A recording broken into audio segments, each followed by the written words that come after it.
Hello, all my sleepy bears. My name is Chronically Blue, and welcome back to Bastion. This is episode 5. Last episode, we said that we were going to have some fun time with the thing that Zolf brought back. It's you know, it's a thing. It's a thing. So what we are currently doing is we are going through and we are trying to optimize our weapons as best as possible. You only get 2 weapons and a secret skill, so I'm trying to make sure that whatever I choose, it does a lot of damage, and it does damage over time. Now, this is called Who Knows Where. This is one of the challenge levels where you go through waves of enemies, and we learn the backstory of a character once we complete each little wave. The past. Only good thing ever come out of the past is history. Yeah, so we're going to get a lot of starting and stopping the talking.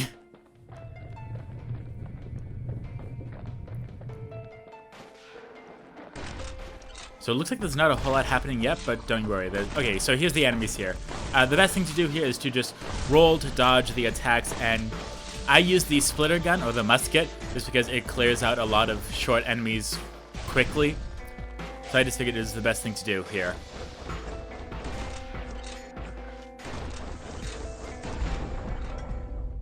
The past catches up with a kid. Hardly had a moment's rest since all this started. Remember, the kid is Zolf, the one who brought the thing that we used to get here. He's had quite a bit of history, but we're gonna learn a lot more about him. I really hate these guys, just because they're really big and... Fair to say he's led a hard life. Supposing what he says in his sleep ain't no lie. I really hate the big guys just because they do a lot of damage and they take a lot of damage. They just need so much energy and damage in order to be dead. They're just my least favorite enemies here. He never knew his old man, but he had his mama to take care of. Frail thing with pure white hair like his. So what happens here is every time we complete a wave, there will either be a health tonic that drops, a black tonic that drops, or a big egg which has a bunch of souls which we can use to buy stuff at the Lost and Found, as well as upgrade our weapons, or sometimes there'll be nothing. You really have to be careful about the way they use your tonics here, which is another reason as to why I highly recommend getting the all tonic replenish. Having his mama's hair did the kid no favors while he was growing up, but he learned to hold his own out there. Yes, these guys. I hate these guys. And we get 2 of them, because of course we do. Why wouldn't we? It'd be way too convenient if we didn't have 2 of these guys back to back. But luckily, specifically with the stuff that does damage over time. School ain't working out, so the kid signs up for a turn on the rippling walls. Make his mama some money. Due to the weapons that deal damage over time, it helps eliminate them a little bit faster and helps kind of contain everything here. Now, you don't have to wait to start any of these Who Knows Wheres. Thanks to folks like the kid, the walls kept Ceylondia safe from whatever's out there. The elements, the Ura. You can start these Who Knows Wheres wherever you want. I would just highly suggest giving it a level or 2 or a proving ground or 2 before you go here, just to try to maximize all your stats before you come here. Now, I'm not saying you have to play the same level 13 times. You don't need to grind or anything like that. Once the kid done his time, he hurried on home. Turns out his mama's time was done too. One thing that would definitely help if you forgot about it is using the shield at the perfect moment in order to do a bit of a counterattack. Here I am using the secret skill where I'm just shooting a bunch of arrows repeatedly. They do a lot of damage. It's very helpful. It's really fast, unlike the Breaker's Bow, which takes a little bit of time to charge up. So that secret skill really comes in handy, especially with them doing damage over time. So I highly recommend just being very mindful about the secret skills that you use. My way is not the best way. The city had nothing for him. The money he'd been sending home was nowhere to be found either. My way is not the best way, but it's also not the worst way. If you're using this as a bit of a walkthrough, awesome. You can do that. Or you can just play through and do whatever you want. It's completely up to you. I'm just here to fill in the dead silence. And with that being said, we have just cleared out yet another wave of enemies almost here. There we go. So what'd the kid do? Why, he went right on back to the walls for another 5 years. So the reflections remaining shows how many waves we have left, and it does include this current wave. So once we finish this one, we only have 10 left. But don't worry, they go by pretty fast. In the history of Caelondia, nobody's ever volunteered for a second shift on the walls. So apparently Zulf is very strong or very courageous or determined, because he's doing something that most people don't do. He's taking a second shift on the walls, as well as he lost all the money that his mom left him. So he's not having a very easy time right now. Out there, kid learned to fend for himself. Learn to build. Learn to break. Now that could be a metaphor, or that could be just realistic. He could learn how to build his own protection and learn how to break wood, or he learns how to build bonds and break bonds as well. So we don't really get a lot of information about him. We just get this little, we get the mementos. In time, the kid earned good standing with the marshals. They trusted him to scout out farther than anybody. The marshals are like the police, if you completely forgot about that. I'm surprised even I remember that. But yes, we don't get the ability to go up to these characters and ask them specifically, hey, what was your life like? We just have to find it out through the storytelling of the stranger and their challenges. Which I'm very glad we can't ask them straight up questions, or else this would be a visual novel, which I do not much care for. One night, on one of his expeditions, the ground beneath him shuddered, cracked, and split apart. Visual novels are very unique. You have to be a very certain kind of person in order to be able to make visual novels very interesting. The only one that I would potentially do is Honey Pop. That's just because I really enjoy the gameplay. And that's about it. You saw nothing where the world used to be. The calamity happened just like that. Role-playing games are a little bit similar to visual novels just because there's a lot of text to read, which I'm definitely fine with reading a lot of text, but I also want to have my segments in there where I can just talk about whatever. It just makes me feel a lot better to be able to include my own little bits. All the kid had to work with was his hammer and the clothes on his back. So, I believe we're talking about, I don't know if we're talking about the kid now, the one we're currently playing as, or Zulf. So, I'm not too sure. We don't really get a lot of story about him. Either that or I just haven't paid attention, which could also be a very good point. I'm really good at not paying attention to the story. That's just the kind of person I am. Through twisted streets, he ran with nothing but the city crest and an old stranger's voice to guide him. When it comes to story, the only time I really enjoy it is if I'm watching a movie, or if I'm playing like a movie game, you know, like Heavy Rain, Detroit Become Human, Until Dawn, that kind of stuff. That's the only time I'm really interested in the story, and I did beat Detroit Become Human. It took a while, but I did beat it, and it was super cool, and it's actually the reason as to why I have one of my tattoos. I have the little symbol that looks like a stick figure in a circle, and that's supposed to represent humanity and how treating everyone with respect, even people that are not humans. So that's just one thing that I really believe in, and I'm very happy to have that on my body, as well as I'm very glad that I was able to beat the game. I haven't played it multiple times, I haven't gotten all the different endings. I don't really care for that stuff. I like to play games once, and if I'm feeling like it, maybe twice for a Let's Play, but that's about it. I did not feel like going through all the different options and trying to find everything in any of the story games. I just do my path and hope that it's fine. Oh yes, so that part here is where, we can just ignore that part really. Will have finally arrived at Caelondia's vaunted safe haven. He and no one else.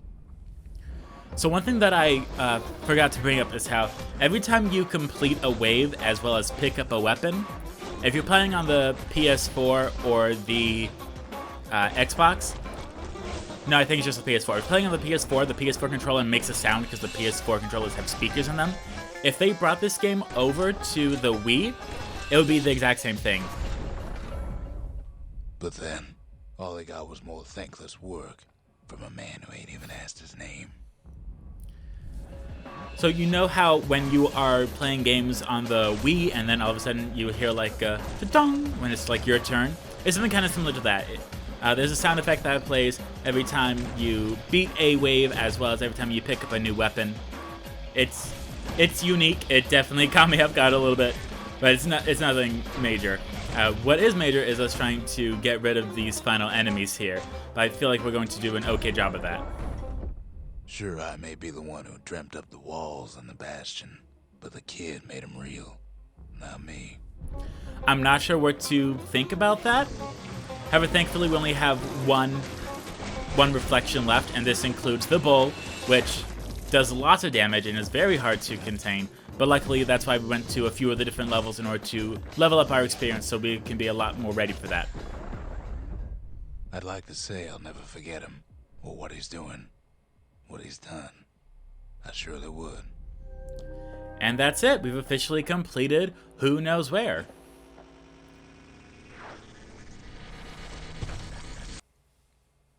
And with that, we're not done yet. That was just the big portion of the episode, all the story parts. Earn souls by going to Who Knows Where and enduring waves of foes. Yeah, even if you finish Who Knows Where, you can still go back multiple times to get more souls. But yeah, that's it. We just get some story, and that's about it. We don't get any mementos. We don't get anything we can ask anyone. It's just story. Which, this game is very unique. It tells the story as you are playing the game, which makes it really hard to focus on the story. Like, even someone like me, who does not care about the story, I'm at least able to be like, oh, there's a cutscene here, that story. Skip. When they're telling the story as you are playing the game, it is very hard to focus on both, because you're reading or hearing the story while you're playing the game, and those things can very easily cross paths and not be good. There's very few times where I'm able to do that, but what I used to do is I would read a book while listening to music, but the music would just become background noise. I would just, all of it would like blur together, and then I'd just be reading the book, and it would just really like silence off the world. So you're not really able to understand the words of the music if you're. It wasn't fixed. It was unbroken. Alrighty. You can't really focus onto the words or the music if your eyes are doing something else, because your brain is inherently like, oh, we need to focus on this. That never stopped me, though. War machetes are so quick, you gotta keep a good grip on them. I'd rather hear my music that I fall asleep to instead of hearing the sniffles and page turners. That's just me. Anytime the teacher allowed us to play music in the classroom, I was like, oh, yes, please. It was just very silent. Windbag Ranch was built for gathering squirt extract in copious supply. So, Ain't nothing more healthful. we actually have my two least favorite proving grounds here. The first one is with the War Machete, which is an item that I really like. However, what happens here is we have a bunch of squirts that go around, as well as we have a bunch of turrets and squirt machines. Squirts are really small and they're fast, so it's really hard to attack them with the War Machete unless you are unless they're right near you. But as you're going to see, the squirts will do everything in their power to get away from you. They will go so far away, and they even get off of the floor, so you have to specifically throw your War Machete in order to even try to hit the squirts. But it really takes a toll on the time, like without a doubt. It's not fun. And we will eventually get upgrades. I don't know if I'm going to do it here or not, but you can get an upgrade where you add a blade per throw, which I would not recommend, just because when you aim the War Machete at one thing, when you have a second blade, it threads the needle the opposite way. It just goes in a V, and you really want like an E, so at least the middle part of the E can hit the one that you're aiming for. So what we can do is eventually we will be able to get two blades added to the throw, which is exactly what we need in order to help get rid of 3 enemies at once. So we will definitely come back here once we get that upgrade in order to try to make faster work of this, because as you can see, we're already at 1 minute and 30 seconds. That's a lot of time to waste on just these stupid squirts. But we will definitely come back here once we have more upgrades, and we'll take care of it then. You can never come back here enough. You can always go to the Proving Grounds. I think there's only one time, like before the end of the game, when you're not able to go to the Proving Grounds again, which makes sense, but I don't know if it gives you a warning that this is the final level or not. I'm not sure. Which I never really understood either. In some games, they like, hey, this is the final level. If you go further, you won't be able to continue. Do you want to do this? And Bastion, come on. Kid. There we go. Down soon enough. Like, unless it's a platformer game, I can't think of any reason as to why they'd be like, hey, this is the end. Do you want to save or go on? Because I know that happens in Undertale.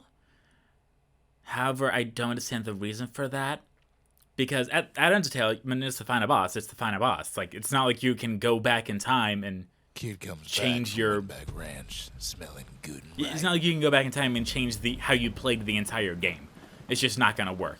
What might happen is you'd be able to go to stores and pick up more items that you need, but that's the most that I could think of. But even so, they could just put a store like right next to it in order to be like, hey, look, there's a store, there's a boss up ahead. Speaking of bosses, I really do enjoy Final Fantasy VII Remake. I put a good 7 hours into it, and then I played something else, and I have no idea where I am. Take the bullhead trial.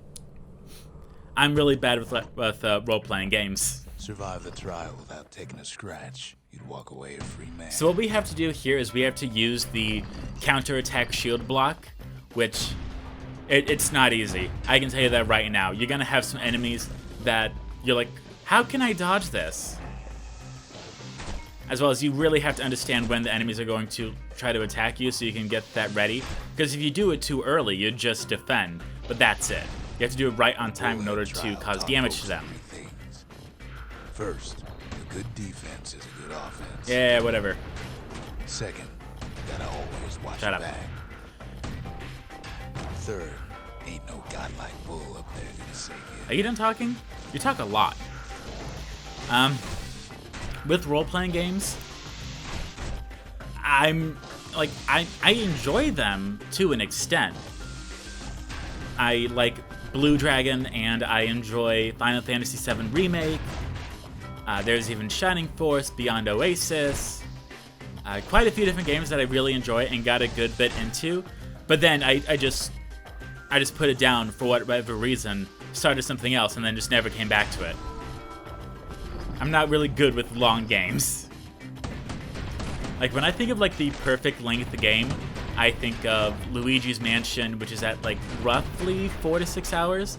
I think of Bayonetta, which I finished in 9 hours. I think of Sonic Forces, which I think I finished in, like, 7 or 8 hours. Those are kind of like my perfectly timed games. Those are, like, that's about as much time as I can pay attention to something, and like coming back to it like every other day or so in order to like try to finish it. That's about as much time as I can put into a game. Once it goes to like 10 hours or more, that's when I definitely start like losing interest. I don't know why. The trial pushed many a man to his limits. Yes, if you die, you can get the extra chance to keep going, just so we can try our best in order to keep going. As you see on the left side, it does show how many hits we've taken, which is not good. You definitely don't want to go in the double digits. The smarter ones knew when to just step aside and let things go. You know, that's not us. So there's a bunch of stuff and a bunch of reasons as to why I'm not really good at games. One of the games that I definitely got really high up there with was Sonic Adventure, but that's just because I played it multiple times. How can you not play Sonic Adventure multiple times? It's one of my favorite games. Stardew Valley is another one of those games where I got really high in the time accrued section. Well, that's also because I've played it multiple times and I've never finished it. I think I made it to like 1 whole year. That's about it. When I say 1 whole year, I mean in-game time, because each day is roughly 10 minutes, and I want to say there's about like 120 days in the game. Kid makes it out in one piece. So that's roughly 240 minutes if you're not talking to NPCs and if you're going to bed every day. Before you're supposed to, anyway. But yes, I will definitely not do a Stardew Valley Let's Play because I can barely finish it myself, let alone try to remind myself to keep playing throughout it. Well, the kid always wanted to compete in the bullhead trial. Yes, so unfortunately, there's not any upgrades for the shield. It's that one is purely on skill, which is why I'm very glad that there's no mementos there. It's just souls. So if you really need souls and you don't want to fight, you just want to work on your defending, you can definitely go there, and that will be able to assist you. But if I need souls badly, I'm just going to go to the who knows where challenges in order to get as many souls as possible. But with that being said, we have finished this episode of Bastion. I hope you all enjoyed, and I will see you all next time. Goodbye, Sleepy Bears.